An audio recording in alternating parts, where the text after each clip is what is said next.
감동이네요. 주차장에서부터 차가 가득해서 감동했고, 본당에 이렇게 새벽에, 지금이 오후 5시인지 새벽 5시인지 헷갈릴 정도로 새벽 화여가 가득하고 빈자리가 없이, 그래서 제가 카톡을 남겼어요. 우리 교역자분들한테 경산중앙교회 새벽 특세 연구 좀 하자. 하나님의 사람, 하나님의 종, 우리 김정은 목사님 축복하고 감사드리고, 존재가 감사한 분들이 있습니다. 계셔서 고마운 분들이 있습니다. 이곳에 귀한 목사님 계셔서 정말 하나님께 감사드리고, 귀한 교회 이곳에 있음으로 인하여 감사합니다. 제 이름이 이혜진이라 혹시 여자 목사님이 오셔야 되는데 잘못 왔나 고민되시는 분이 있을까봐, 저희 아버지가 목사님이신데 요한복음 1장 14절을 읽으시는데 예수님이 은혜와 진리가 충만하셨다는 게 너무 좋으셨대요. 그래서 은혜와 진리를 합쳐서 제 이름을 지으셨어요. 뜻은 너무 좋죠? 근데 학교에 갔더니 이 이름을 가진 분의 대부분은 다 여자분이시더라고요. 학교 다니면서 혜진이라는 이름의 아이와 3번 짝꿍이 됐고요. 군대를 갔는데 제가 공군 장교로 복무했거든요. 훈련을 마치고 이제 부대 배치를 받는데 이혜진 소희가 온다고 부대에 연락이 갔겠죠. 부대에 갔더니 기대가 가득합니다. 선배들이 내가 찍었네 어쩌네 막 이러고 있는데 제가 이혜진입니다 그랬다가 맞아 죽을 뻔했습니다. 그래도 하나님이 주시는 은혜가 참 많고 진리 되신 하나님 말씀 전할 수 있어서 너무 감사해요. 마음밭이 참 좋으시네요. 제가 요새 많은 교회에서 말씀을 인도하는 특권을 누리는데, 요새는 다 이렇게 찬송가 안 가지고 다니시고 PPT 보고 찬양하잖아요. 그날 부른 찬양이 마음이 상한 자를 고치시는 주님, 그 찬양 아시죠? 이 PPT를 준비하시는 분이 마음이 뛰고 상한 자를 고치시는 주님이라고 해야 되는데 마음 뛰고 이상한 자를 고치시는 주님이라고 해놨어요. 상상을 한번 해보세요. 대박이죠? 이 교회 진짜 대박이다. 마음 이상한 자를 고치시는 주님. 처음엔 되게 웃겼는데 그 가사를 계속 쳐다보는데 너무 은혜가 되는 거예요. 그렇지, 하나님이 마음이 상한 자만 고치시는 게 아니지, 마음 이상한 자도 고치시지. 그게 더 감동이잖아요. 마음 이상한 자를 고치신다는 게. 가만히 생각해 보니까 마음 이상한 사람이 더 많아요. 마태복음 13장을 보면 예수님이 천국 비유를 하시는데 마음밭이 4개인데 그 중에 3개가 이상한 마음이거든요. 길바닥 같은 마음, 마음이 달고 달았어, 말씀이 들어가지를 않아요. 이상한 마음이죠. 돌박 같은 마음, 아멘으로 받지만 뿌리를 내리지 못해요. 이상한 마음이에요. 가시밭 같은 마음, 기쁨으로 말씀을 받으나 세상의 염려와 재물의 유혹에 막혀서 여전히 결실하지 못하는 마음도 이상한 마음이거든요. 오늘부터 제가 3번 말씀을 전할 텐데, 마음이 상한 자도 고침받고 마음 이상한 자도 고침받으시기를 예수님의 이름으로 축원합니다. 오늘 본문 주인공은 도마입니다. 도마는 의심의 대명사지요. 그래서 그 까라바조라고 하는 사람도 그림을 그렸는데 한번 보여주시면, 이 그림 보세요. 누가 도마인 줄 아시겠죠? 저 눈을 한번 보세요. 이 그림의 제목이 의심 많은 도마입니다. 그런데 도마의 원래 별명도 의심 많은 제자였느냐? 그렇지 않습니다. 도마의 원래 별명은 따로 있었는데요, 오늘 본문 24절을 보시면 디두모라 하는 도마는 이렇게 되어 있죠. 12제자 중에 하나로서 디두모라 하는 도마는 예수께서 오셨을 때 함께 있지 아니한지라 라고 되어 있습니다. 그렇다면 도마의 원래 별명은 뭐였다는 말이에요? 디두모였다는 말입니다. 본문 보여주세요. 24절을 보면 나옵니다. 디두모의 뜻이 뭐게요? 헬라어로 쌍둥이라는 뜻입니다. 우리도 쌍둥이들 만나면 쌍둥이 그렇게 부르잖아요. 사람들은 다 똑같습니다. 그런데 우리는 그 누구도 오늘날 도마를 쌍둥이로 기억하지 않고 의심 많은 사람이라고 기억합니다. 오늘 본문 때문에 그렇습니다. 저는 말씀을 묵상하면서 도마가 오해를 받고 있다고 생각하게 되었습니다. 도마가 의심이 많았던 사람이 아니에요, 유독. 왜냐하면 다른 제자들도 예수님의 부활을 믿지 않았거든요. 성경을 보면 원래 예수님이 내가 부활하면 갈릴리로 가 있겠다고 했는데 갈릴리로 간 제자는 한 명도 없어요. 엠마오 마을로 가는 제자가 있었지 갈릴리로 간 사람 없고요. 여인들이 예수님을 만났다고 하나 성경을 보면 그들의 말이 허탄한 듯하여 믿지 아니하였다라고 되어 있거든요. 도마만 예수님의 부활을 안 믿은 게 아니고 다른 제자들도 아무도 안 믿었어요. 그런데 오늘 본문을 보니까 왜 다른 제자들이 믿고 있느냐? 우리가 24절부터 읽었잖아요. 눈을 살짝 보셔서 성경책을 보셔서 19절부터 23절까지를 보시면 부활하신 예수님이 제자들한테 나타난 광경이 나와요. 부활하신 예수님을 만났기에 이들이 예수님의 부활을 믿게 된 거예요. 자, 그리고 오늘 24절 다시 보여주시기 바랍니다. 12제자 중에 하나로서 디두모라 불리는 도마는 예수께서 오셨을 때에 그 자리에 없었어요. 만약에 도마도 다른 제자들과 그 자리에 있었다면 부활하신 예수님을 만났을 텐데 그 자리에 없어서 지금 도마만 안 믿고 있는 상황이에요. 이해가 되세요? 도마는 의심이 많았던 사람이 아니고요. 그러니까 있어야 할 자리에 없었던 사람이었던 거예요. 여러분, 신앙생활은 자리 싸움입니다. 내가 그 자리, 은혜 받을 수 있는 자리에 있느냐 없느냐가 중요한 거예요. 오늘 잘 오셨어요. 예배의 자리에 오는 것이 중요합니다. 오순절날 마가의 다락방에 120명이 있었고요. 있었던 사람 모두 다 성령 받았어요. 그러나 고린도 전서 15장 6절을 근거로 추측해 보면 예루살렘을 떠나지 말고 위로부터 임하는 성령을 기다리라는 말을 들은 부활의 증인은 500여 명이었습니다. 500명에게 예수님이 예루살렘 떠나지 말고 성령님 기다리라고 했는데 기도의 자리에는 120명만 있었고 기도의 자리에 있었던 사람들만 성령을 받았다는 거예요. 여러분, 뜻하신 그곳에 꼭 계시는 은혜가 있기를 주님의 이름으로 축원합니다. 저나 우리 목회하시는 김정은 목사님이나 똑같아요. 목회자로서 제일 아쉬운 게 뭐냐? 오면 은혜 받을 수 있는 사람이 안 온다는 거예요. 모르긴 몰라도 이미 은혜 충만한 사람들만 계속 온다는 거예요. 세상도 그래요. 도서관에 가보세요. 이미 공부 잘하는 애들만 와서 공부하고 있어요. 공부해야 될 친구들은 그 자리에 안 가요. 피트니스 클럽 가보세요. 이미 몸매 좋은 애들만 와서 운동하고 있어요. 운동이 필요하신 분들은 안 갑니다. 은혜의 자리 놓치지 마시기 바랍니다. 이 코로나가 문제가 뭐예요? 이 은혜의 자리에 오는 길을 없애버린 거예요. 제가 시편 1편 말씀을 다 좋아하지만 특별히 6절 말씀을 좋아해요. 보여주시면 의인들의 길은 여호와께서 인정하시나 악인들의 길은 망하리로다. 세상에 많은 길이 있는 것 같아도 하나님 보시기에 두 가지 길이 있다는 말입니다. 의인의 길, 악인의 길. 여러분, 길이 가진 특징이 있어요. 제가 여기 오기 전에 충북 음성 또 충북 청주 들렸다가 이곳에 왔어요. 제가 청주에서 여기까지 길을 따라왔거든요. 여러분, 그 길이 원래 있었어요? 누군가 만든 거예요? 길은 원래부터 있지 않아요? 길은 다 만들어야 돼요. 그래서 영어로 make a way라고 하는 거죠. 등산 좋아하세요? 등산로를 따라 등산을 하는데 원래 산에 등산로가 있어요? 없어요? 없어요. 다 만든 거예요. 길은 만들어야 돼요. 근데 길을 처음에 만들 때 만들기가 쉬워요? 어려워요? 어려워요. 산을 헤치고 길을 만들려니 얼마나 어렵겠어요.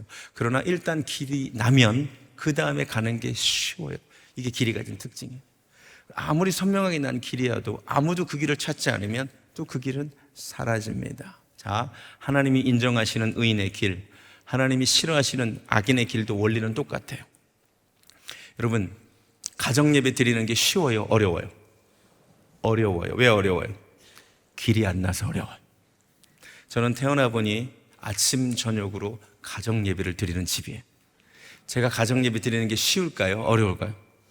쉬워요. 길이 났기 때문에. 여러분, 11조 하는 게 쉬워요? 어려워요? 쉬운 분도 계세요. 길이 났기 때문에. 그런데 안 난 분들은 어려운 거예요. 주일 예배 오는 거는 쉬워요, 어려워요? 그 길은 낫잖아. 이렇게 다 착하게 생겼어도 엄마 몰래 나쁜 짓 한 적 있다 없다? 엄마 몰래 그 짓 처음 할 때 가슴이 콩닥콩닥콩닥 뛰었죠. 왜 그럴까요? 아직 길이 안 났거든. 죄의 길이 안 나는데 가려니까 처음엔 어려워요. 그런데 그 길을 계속 가면 더 이상 죄 짓는 게 어렵지가 않아요. 길은 이렇게 나는 거예요. 그런데 안 가면 또 없어지거든요. 코로나 때 사라진 예배의 길, 헌신의 길, 기도의 길, 오늘 다시 생겨나는 은혜가 있기를 주님의 이름으로 축원합니다. 하나님이 싫어하시는 죄의 길, 오늘부터 안 가시면 돼. 오늘부터 안 가서 여러분 인생에 이미 나버린 죄의 길이 사라지기를 주님의 이름으로 축복합니다. 자리가 중요한 거예요. 그 자리에 없어서 믿지 못했던 도마가 그런데 오늘 놀랍게도 있어요. 25절입니다. 보여주세요. 여드레를 지나 26절입니다. 죄송합니다. 26절에 여드레를 지나 제자들이 다시 집 안에 있을 때 이번에는 도마가 함께 있어요. 여러분 은혜 받을 자리에 있는 게 너무나 중요하다니까요. 근데 이번에 예수님이 찾아오셔요. 너에게 평강이 있을지어다. 저는 말씀을 읽으면서 참 감동이 됐어요. 이미 도마를 제외한 10명의 제자들이 다 믿어요. 다 부활의 증인이 되었어요. 도마 한 사람 안 믿으면 어때요? 근데 우리 예수님이 도마도 꼭 믿어야 된다고, 도마도 부활의 증인으로 꼭 쓰임받아야 된다고 또 나타나신 거예요. 그러니까 이번에 8일 뒤에 예수님이 나타나신 것은 도마 한 사람 때문인 것 같지 않아요? 감동되지 않으세요? 그리고 제가 뭐가 또 감동이 됐냐면, 제가 이 말씀을 처음 받겠습니까? 어려서부터 저는 어떤 집에 태어났냐면 한글을 깨우치자마자 성경을 읽어야 밥을 줘요. 성경 안 읽으면 밥 안 주세요. 밤에 자기 전에 성경 읽어야 잤어요. 그러니 저는 이미 대학 가기 전에 성경을 20번 이상 읽었어요. 난 남들도 다 그러는 줄 알았어요. 그러니까 제가 성경을 얼마나 많이 읽었겠어요. 근데 설교를 위해, 요한복음 설교를 위해 이 본문을 묵상하는데 가슴이 울컥했어요. 여러분, 예수님이 십자가에 달리시기 전에 채찍으로 많이 맞은 거 아시죠? 근데 당시 로마 군인들이 사용하던 채찍 끝에는 동물의 뼈가 달려 있었고 납덩어리가 달려 있었대요. 무슨 말이냐면 그 채찍이 한번 몸을 휘감고 떨어져 나갈 때마다 예수님의 살점이 우두두두 떨어졌단 말이에요. 그리고 성경을 보면 로마 군인들이 예수님을 손으로 쳤다고 나와요. 그러니까 주먹질을 예수님을 얼굴을 향해 한 거예요. 예수님의 얼굴이 어땠을까요? 막 피멍 들어 있었겠죠. 그리고 십자가에 달리셨으니 막 어깨가 또 탈골되셨을 거고 막 온 몸에 성한데 하나 없으셨을 거예요. 근데 우리 주님 부활하셨습니다. 여러분, 예수님 부활하셨음을 믿으세요?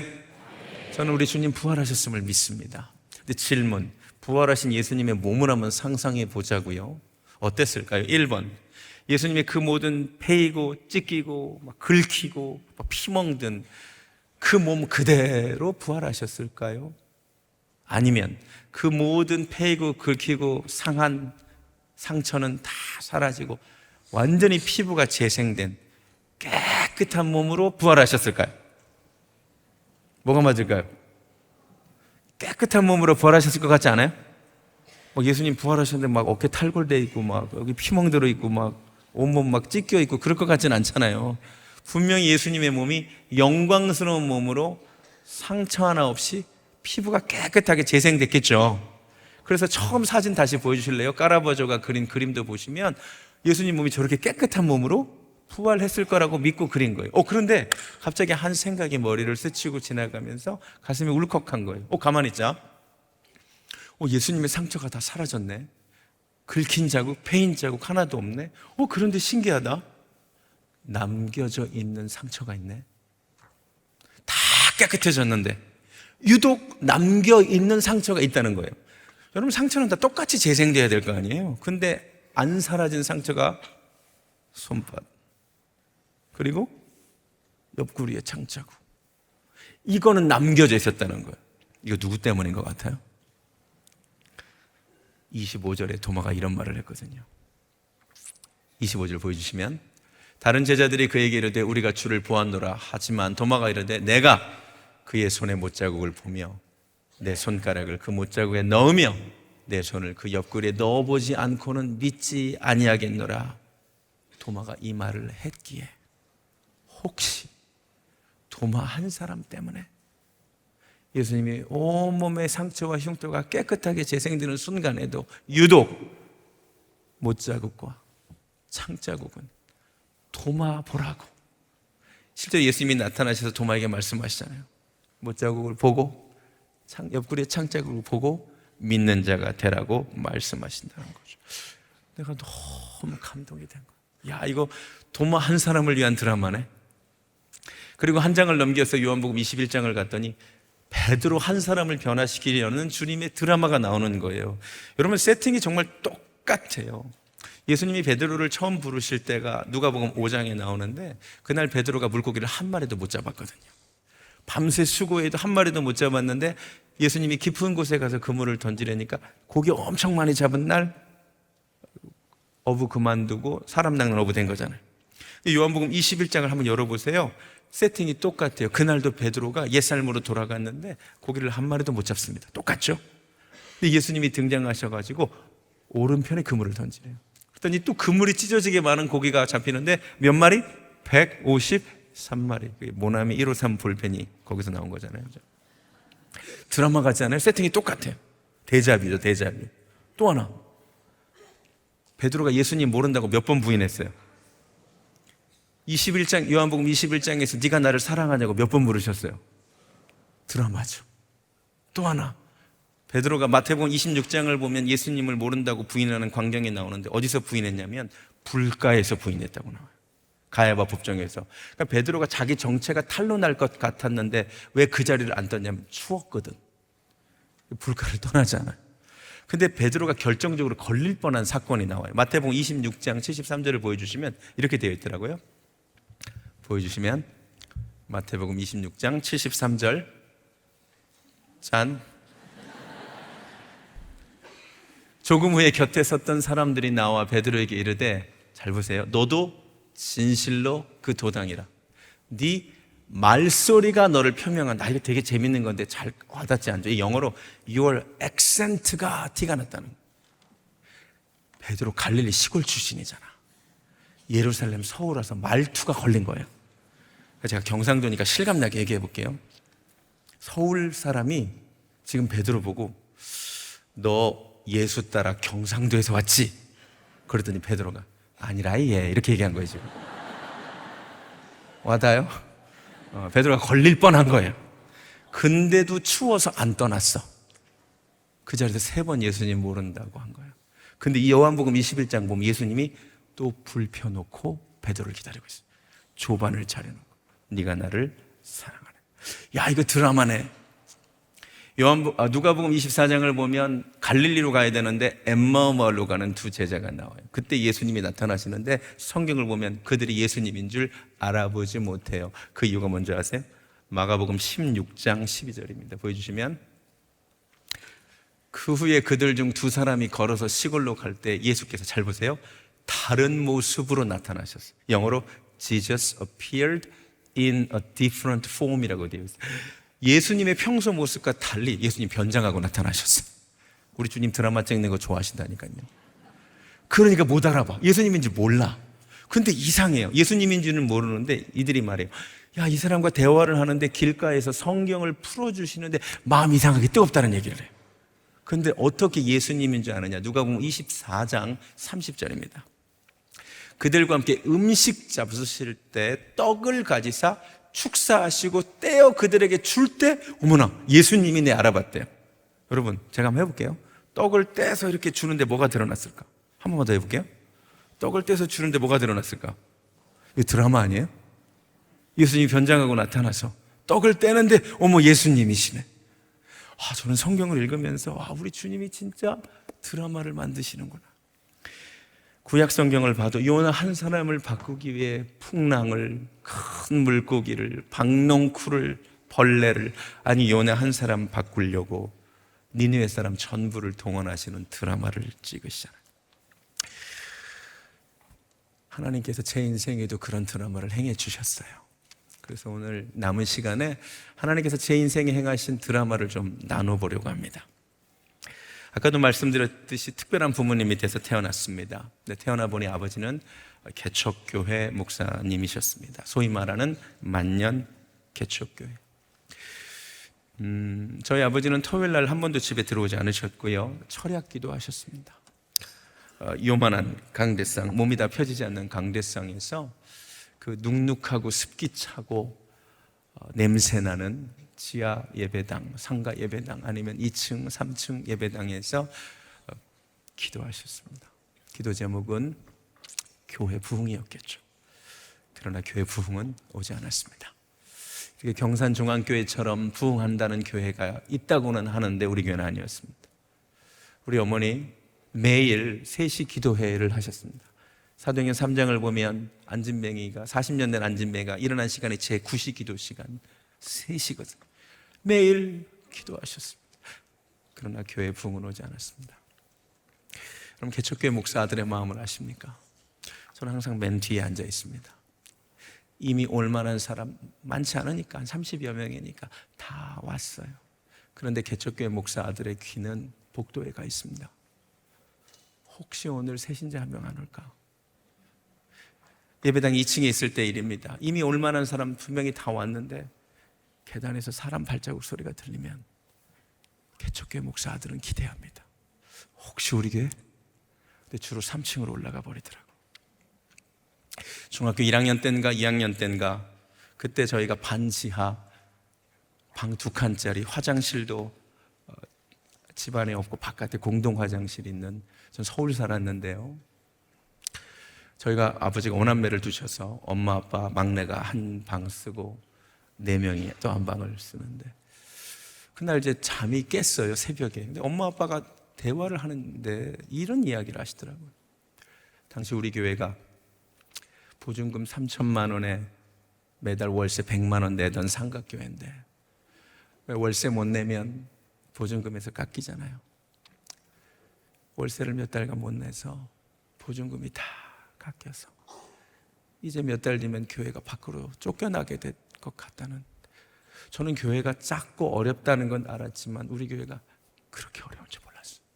근데 그날 중학교 1학년 때였던 것 같은데 2학년 때 아니면 너무 가슴이 아파서, 하나님, 제가 나중에 돈을 벌 수 있으면 꼭 저거 감당하고 싶습니다. 그렇게 기특한 기도를 했어요. 그리고 하나님 은혜로 좋은 대학에 가서 제가 3월에 입학했는데 4월부터 과외를 3개씩 했어요. 근데 그 당시 과외 시세가 일주일에 2번 가서 가르치면 30만 원 주고요, 3번 가서 가르치면 40만 원 줄 때, 그래서 제가 2번 가는 과외를 2개 하고 3번 가는 과외를 1개 하면 딱 100만 원이에요. 제가 4월부터 100만 원씩 교회에 헌금하기 시작했어요. 근데요, 헌금할 때 너무너무 좋은 거예요. 제가 한 번도 아깝다고 생각한 적이 없어요. 그냥 헌금해서 이번 달 우리 교회가 유지될 수 있다는 게 너무너무 좋더라고요. 그뿐이 아니에요. 제가 대학교 가서 운전면허 따서 교회 봉고차 몰았어요. 그 전에 아버지가 하던 일인데 이제 주일 아침에 성도들 많지 않으니까 집집마다 다니면서 모셔와서 예배 다 끝나면, 오후 예배 끝나면 집에 모셔다 드리고, 참 착한 아들인 것 같아요, 지금 보니까. 그렇게 착한 아들이었지만 제가 죽어도 안 하려고 했던 게 있으면 뭘까요? 다 그렇게 얘기하면 저는 목사님 되고 싶었어요. 저는 개척을 죽어도 안 하려고 그랬어요. 근데 개척을 죽어도 안 하려다는 저를 세상에, 한국도 아닌 미국에 보내셔서 하나님이 진짜 드라마를 행하셔서 교회를 10년 전에 개척하게 하셨어요. 그 이야기 나눌게요. 말이 좀 빨라져도 이해해 주십시오. 시간이 많지 않았어요. 2008년도에 노스캐롤라이나에 있는 듀크라는 신학교에 어드미션을 받게 됐어요. 출국 전날 저하고 아내를, 우리 부모님이 기도를 해주시는데 가족들 다 모여서, 보통 부모님들은 뭐라고 기도하냐면 우리 아들 빨리 학위 마치고 돌아오게 해달라고 기도해야 될 텐데 우리 부모님이 뭐라고 기도하냐면 아무래도 미국에서 하나님의 교회를 개척하는 게 하나님의 뜻인 것 같으니까 순종하게 해달라고 기도하더라고요. 정말 기분이 나빴습니다. 그리고는 끝이 아니라 주머니에 있는 거 다 꺼내래요. 17만 원 우리 가족들 모았던 이거 개척 헌금이라면서 줬어요. 17만 원 들고 미국으로 갔어요. 2008년도에. 제가 개척을 했을까요? 안 했을까요? 안 했어요. 왜 해요? 대신 개척을 안 하는 대신 제일 작은 교회, 우리 교단께 저는 성결교 목사인데 제일 작은 교회 가서 섬겼어요. 200불 사례비 받고. 저는 개척할 마음이 조금도 없었어요. 어느 날 우리 교단 목사님이 전화를 주더니 한번 만났는데, 이전도사, 그때 제가 목사 연수 받기 전입니다. 자네 개척하는 게 어때? 오, 내가 3년간 렌티비 도와줄게. 파격적인. 근데 제가 원래 그러면 어른 목사님이 그렇게 얘기하면 뭐라 그래야 돼요? 기도해 보겠습니다. 그래야 돼요. 근데 제가 그 자리에서 그럴 수 없습니다, 목사님. 제가 이 작은 교회를 도와야죠. 그리고 제가 앞으로 박사과정 어디 갈지 모르는데 어떻게 개척하고 떠납니까? 이렇게 겉으로 얘기하고 속으로 뭐라 그랬을까요? 내가 미쳤어요. 내가 개척을 왜 합니까? 이게 저였어요. 개척 안 하고 공부만 했어요. 그리고 2010년도에 보스턴 대학교로 박사과정을 가게 됩니다. 근데 하나님이 이제 드라마를 만드시려고 소재를 몇 가지를 준비하시는데, 당시 여동생이 한국에 있었는데 결혼을 안 하고 있었어요. 그래서 제가 여동생이 걱정이 돼가지고 듀크에서 공부하던 1.5세 전도사님을 소개를 시켜줬어요. 둘이 이메일을 주고받더니 진짜 결혼을 했어요. 저는 보스턴 가고 여동생이 한국에서 날라와서 노스캐롤라이나를 사는 거예요. 1년이 흘렀습니다. 저는 보스턴에서 공부만 열심히 하고 있었어요. 박사과정 공부할 게 많거든요. 어느 날 1년 지난 어느 날 여동생에게 전화가 왔어요. 웬일이냐? 원래 오빠랑 여동생께 전화 잘 안 하잖아요. 잘 있어? 책을 읽으면서 하도 공부할 게 많아서. 오빠, 우리 교회를 갑자기 개척하게 됐어. 그러는 거죠. 왜? 왜 교회를 개척하는데 공부나 하지? 그랬어요. 놀라운 얘기를 하는 거예요. 폴이라고 하는 이름의 20살 청년이 있는데 5년간 마약에 찌든 중독자야. 요새 한국도 마약 문제가 심각하다면서. 얘가 이 마약에 중독된 애인데 부모가 얘가 근심거리잖아. 근데 우리 여동생 남편, 제가 소개해준 그 매제가 겨울 수련회를 인도하게 됐는데, 가기 싫다는 애를 부모가 억지로 비행기표를 끊어서 거기 보냈대요. 여러분, 은혜 받을 자리에 억지로라도 보내야 돼요, 진짜로. 그러니까 얘가 그렇게 싫다는 애가 막 반항했겠죠. 근데 마지막 날 주님을 만난 거야. 할렐루야. 그러니까 예수님을 믿게 되니까 이제 마약을 끊어야 되잖아요. 끊을 자신이 없는 거예요. 5년을 마약을 해서 이미 뇌가 그렇게 돼버렸어. 그래서 얘가 고민하다가 주저하다가 집으로 안 가요. 전화번호부를 싹 지워버리고, 친구들이 다 마약하는 애들이니까 우리 여동생 집으로 들어갔어요. 그리고 여동생 집에서 매일 가정예배 드리고 기도하고 말씀 읽으면서 이 마약 금단 현상과 싸우는 거예요. 근데 소문이 금방 나죠. 마약 딜러까지 하던 애가 안 보이니까. 들어보니까 얘가 예수 믿고 변했다는 거야. 근데 주변에 같이 마약하던 한국 친구들이 있잖아요. 이 부모들도 얼마나 자식 때문에 미국에 온 거 아니에요, 사실은. 근데 자식들이 마약 중독되니까 부모들이 가슴 아픈데, 이 폴이 변했다니까 세네 가정이 우리 여동생 집에 찾아왔고 같이 기도하다가 우리 교회를 개척하자 이렇게 됐다는 거예요. 제가 처음에 건송으로 듣다가 책을 덮고 몰입해서 그 이야기를 듣는데, 완전히 내 머리에서 잊어버렸던 출국하기 전날 우리 부모가 나와 아내의 머리에 손 얹고 기도하던 그 장면, 미국에서 하나님의 교회를 개척하는 게 하나님 뜻이니까 순종하라는 그 기도가 3년 만에 생각이 난 거예요. 그러니까 그와 함께 제 속에서 정말 하나님의 책망하시는 음성이 들렸어요. 너 때문이 아니고 거기에 있는 영혼들 때문에 교회를 세우기 원하는데 너는 네 생각만 한다는 거예요. 근데 저는 진짜 제 생각만 했어요. 제 온통 관심은 빨리 박사학위 받고 한국에 돌아와서 교수 되는 거였어요. 아니면 큰 교회, 이렇게 좋은 교회 청빙받는 거였어요. 이런 얄팍한 계획으로 가득했던 사람. 제가 노스캐롤라이나에서도 작은 교회 섬겨서 했지만 그건 뭐 자기 의였고요. 나 이렇게 작은 교회 섬겨준다, 거의 아르바이트 한 거고요. 저는 영혼을 사랑하는 마음이 없었던 부끄러운 사람이었어요. 전화를 끊고 하나님 앞에 너무 부끄러운 거예요. 제가 그때 이미 목사 안수 받았거든요. 하나님 죄송합니다. 저는 목사가 아니네요. 사꾼도 이런 사꾼이 없네요. 하나님 너무 죄송합니다. 하나님의 관심이 영혼에는 도무지 관심이 없고 오직 지 커리어만 관심이 있는, 내가 하나님 앞에 너무 죄송해서 밤새 울었어요. 그리고 그날 이후 제 관심사가 바뀌어요. 목회를 하고 싶어요. 드디어 하나님의 귀하게 여기는 영혼들이 내 눈에 보이기 시작했어. 이제 논문 쓰는 것보다 말씀을 전하고 싶은 거예요. 비로소. 근데 누가 저를 청빙해 주겠어요?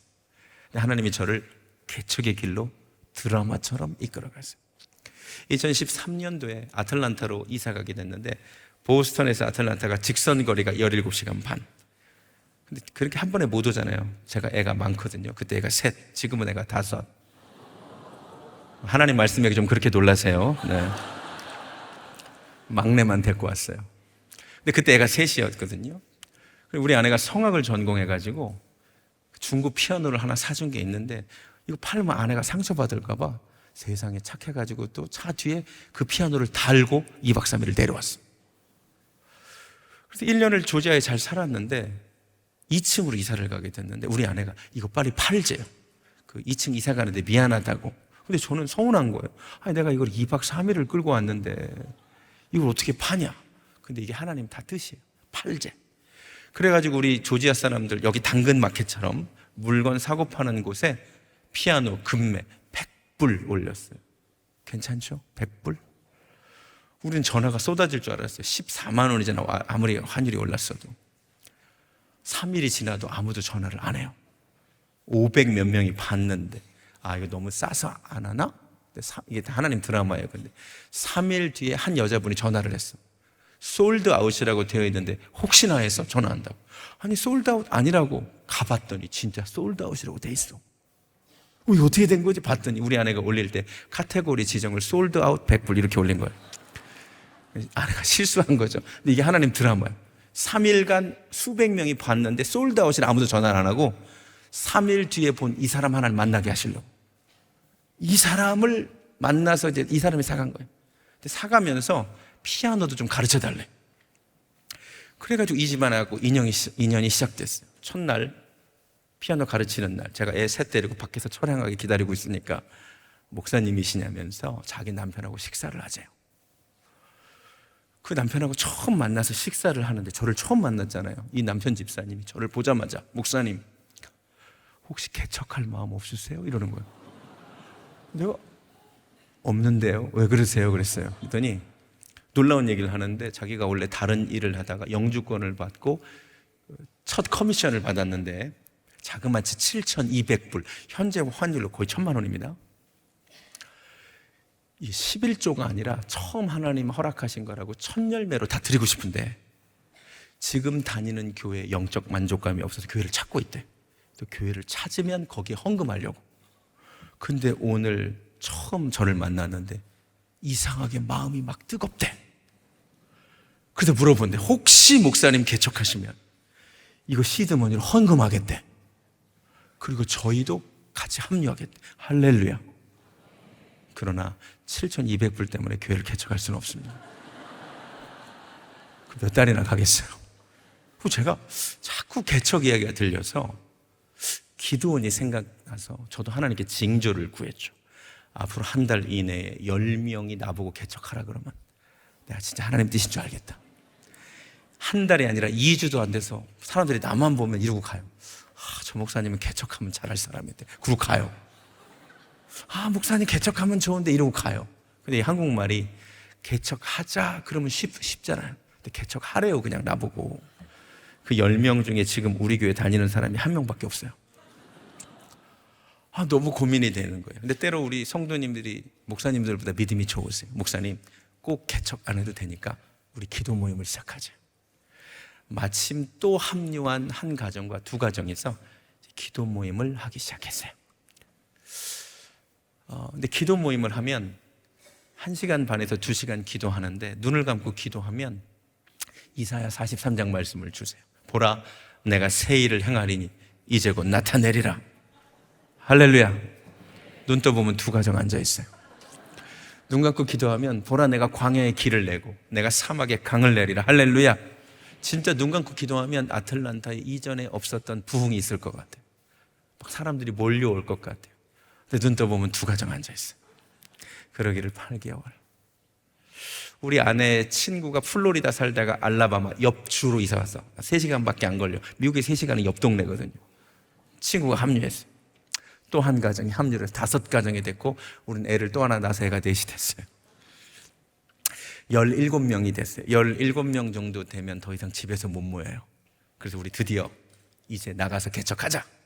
2015년 3월 19일 1300스퀘어핏, 그러니까 한 30평, 딱 이 정도 됩니다. 이 정도 되는 공간을 빌려서 이제 바깥으로 나오니까 마이크 샀죠. 스피커 큰 걸로 2개 샀죠. 음향 스피커를, 또 음향 믹서기를 사서, 키보드도 사서 예배를 드렸어요. 교회 이름은 벳엘이라 하리라.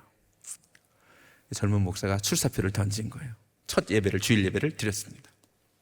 월요일이 되었어요. 전화가 왔는데 미국 사람이에요. 들어보니까 경찰서에, 들어보니까 교회에 도둑이 들었다는 이야기예요. 뭐라고요? 가봤더니 진짜 어제 처음 예배 드렸는데 도둑이 든 거야. 큰 스피커 하나 훔쳐가고, 하나는 못 싣고 문 앞에 버려두고, 제일 비싼 믹서기 훔쳐간 거야. 망연자실. 제가 이런 사람이에요. 예배 처음 드리고 도둑 맞은 사람이 좋아요. 근데 이게 다 하나님 드라마입니다. 저도 여러분과 똑같아요. 하나님께 원망부터 들더라고. 아이고, 하나님 뜻이 아니면 진작 얘기해 주시지.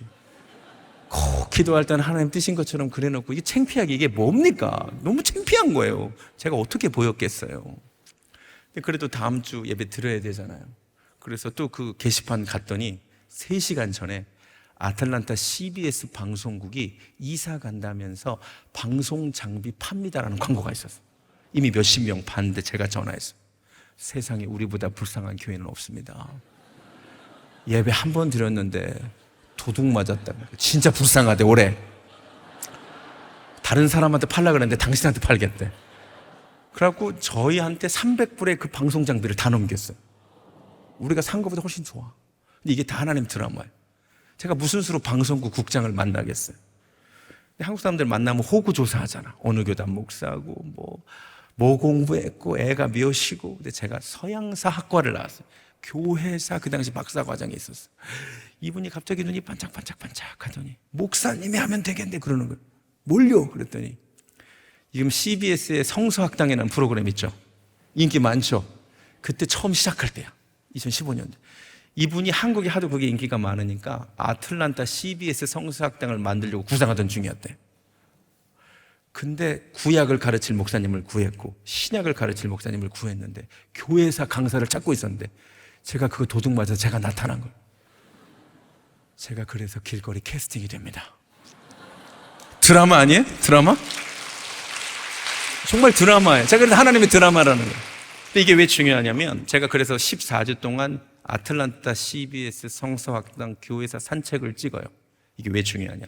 개척교회가 왜 어렵냐면, 왜 여러분 개척교회 안 가세요?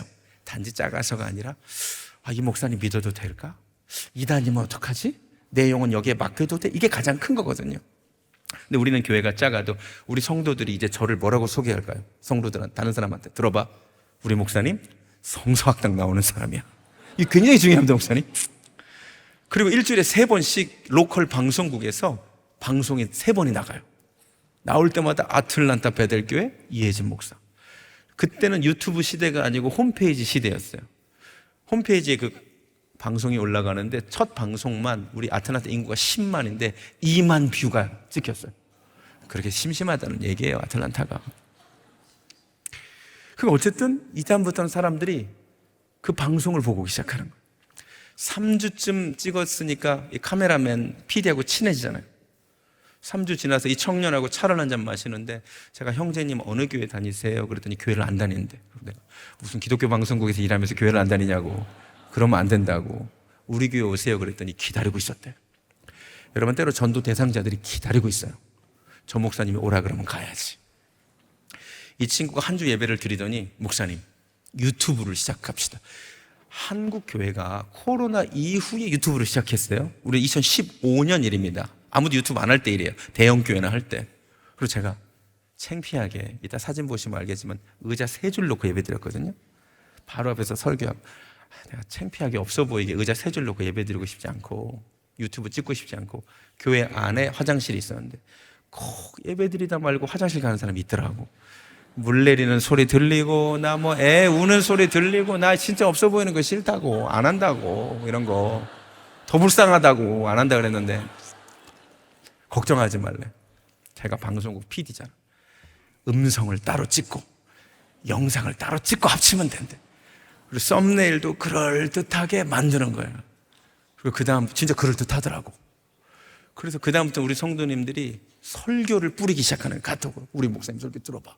그러면 안 들을 것 같죠. 사람들이 듣고 와요. 근데 우리 교회를 그 설교를 듣고 오는 사람들의 반응이 다 너무 재밌어. 교회를 들어오면 다 이러고 들어와요. 뭐야 이거. 왜냐면 유튜브로 볼 때는 꽤 퀄리티 있어 보였거든.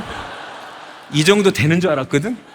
근데 왔더니 의자 세 줄 놓고 목사 바로 앞에서 침 튀기고 천장 나고 이게 뭐야 이거 막 이러고 다 들어오는 거예요. 그런데 그 교회에 하나님이 은혜를 부어주셔서 예배 때마다 눈물이 있고 감동이 있고 사람들이 모여들기 시작하는 40명밖에 못 앉으니까 예배를 3부 예배를 드려요. 그래도 모자라요. 그래서 새로운 곳으로 가게 되고 제가 시간이 많으면 더 많은 이야기를 하고 싶은데 시간이 적으니까 사진을 가져왔어요. 사진을 보여주세요.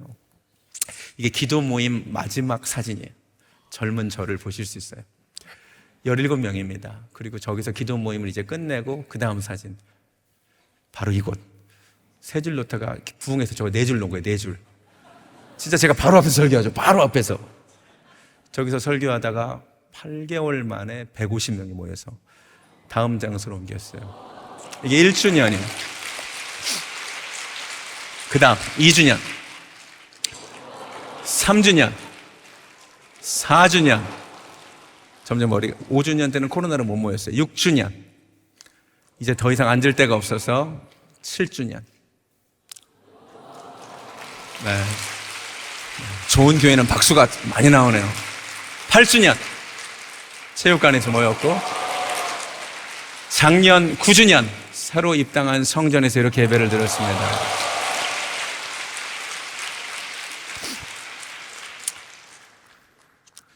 (131년) 된 미국 교회가 5,000명 모이다가 500명으로 줄었어요. 코로나를 지나면서 이 교회가 건축회사에 팔았어요. 이거를 팔고 아파트가 들어오는데 이걸 허물고 너무 마음이 아파서 제가 백인 목사님을 찾아갔어요. 목사님 예배당 허물지 말고 저한테 팔아달라고. 그랬더니 딱 한마디 Do you have 25 million young men? 이러더라고. 너 돈 있어? 이러더라고. 내가 없는데요. 깨갱하고 나왔어요. 그리고 우리는 미국에 너무 아까운 거야. 저걸 허물다니. 예배당을 허물다니. 아깝다. 근데 안 되니까 8주년에 본 그 체육관을 사서 저걸 리모델링 하려고 그랬어요. 그런데 3년이 지나도 저 예배당이 허물어지질 않는 거예요. 알아봤더니 세상에 1년에 4번씩 건축회사가 신청을 하는데 카운티가 다 리젝을 넣는 거야. 이거 우리 줄라 그러시나? 그러니까는 3년 동안 이 건축회사가 세금만 막대하게 몇십만 불씩 내고 있는 거야. 그리고 미국 목사님한테 저희한테 팔라고 건축회사 좀 알려달라는데 끝까지 안 알려줘. 컨피덴셜이라고, 비밀이라고. 이거 알아내야 되는데. 그래서 작년에 특세를 선포했어요. 40일 특세를. 미국의 건축회사가 수천 수만 개잖아. 이거 찾으려고 특세를 시작을 했어. 20일째 된 날 이걸 알아냈어요. 우리 하나님 정말 놀라우신 분인. 우연히 알게 된 미국 부동산 에이전트를 통해 세상에 이걸 알아냈어. 우리가 어느 회사인지 모든 디렉토리에 있는 이메일 전화번호를 싹 다 보냈는데 답이 없다가 또 우연히 한 사람 내가 안다고 연락처를 보냈더니 이메일이 답이 왔어. Not interested. 관심 없대. 그래도 실망하지 않고 여기까지 왔잖아요. 여기까지 하나님이 우리가 돈도 없으면서 팔라고 오퍼를 했더니 팔겠다고 답이 왔어. 그래가지고 저희가 정말 이것도 드라마인데 올해 5월 4일에 저곳에 입당을 해서 올해 창립 10주년 예배를 드리게 됩니다. 하나님께 영광의 박수 올려드립니다.